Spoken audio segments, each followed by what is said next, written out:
నేడే elections result day. 5 రాష్ట్రాల assembly ఎన్నికలకు సంబంధించి ఆల్రెడీ ఓరాఓరిగా ఓటింగ్ అయితే లెక్కింపు జరుగుతూ ఉంది. పోస్టల్ బ్యాలెట్ ఓటింగ్ అయితే ఆల్రెడీ లెక్కింపు అయిపోయింది. ఇక పశ్చిమ బెంగాల్లో చూసుకుంటే ఓరి ఉత్కంఠభరితంగా ఉన్నది. నెక్ టు నెక్ అన్నట్టు ఉన్నది. అక్కడ చాలా ఉత్కంఠభరితంగా రిజల్ట్ వస్తూ ఉన్నది. సో ఇక్కడ కొంత బీజేపీ అయితే లీడ్లో కనిపిస్తూ ఉంది. మమతా బెనర్జీ ఆమె నెక్ టు నెక్ అంటే ఇంచుమించు ఒక 20-10 సీట్లు తేడా కనిపిస్తూ ఉన్నది. ఇక తమిళనాడులో చూసుకుంటే చాలా త్రిముఖ పోరు. తమిళనాడులో చూసుకుంటే త్రిముఖ పోరు. అక్కడ DMK party, AIADMK party, TVK party మూడు పార్టీలు కూడా ప్రధానంగా ముందుకు తీసుకెళ్తూ ఉన్నాయి. అనూహ్యంగా టీవీకే పార్టీ హీరో విజయ్ దళపతి టీవీకే పార్టీ మాత్రం ముందంజలో ఉంది. 80 సీట్లు ఇప్పటివరకు అయితే లీడ్లో కనిపిస్తూ ఉంది. మరి అధికారం చేపట్టిన ఆశ్చర్యం అయితే లేదు.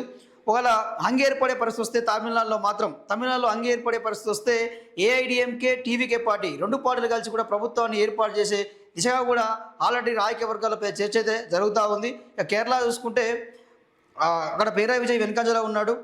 యూటీఎఫ్ ముందు వెళ్ళే అవకాశం అయితే స్పష్టంగా కనిపిస్తూ ఉంది. సో ఇక అస్సాం, పుదుచ్చేరి అక్కడ పెద్దగా మార్పులు అయితే ఏం లేదు. కొంత ఎన్డీఏ కూటమిలో ముందుకెళ్తున్నట్టు స్పష్టంగా కనిపిస్తూ ఉంది. సో ఇవన్నీ ఎలక్షన్స్ 5 రాష్ట్రాలకు సంబంధించి అప్డేట్స్.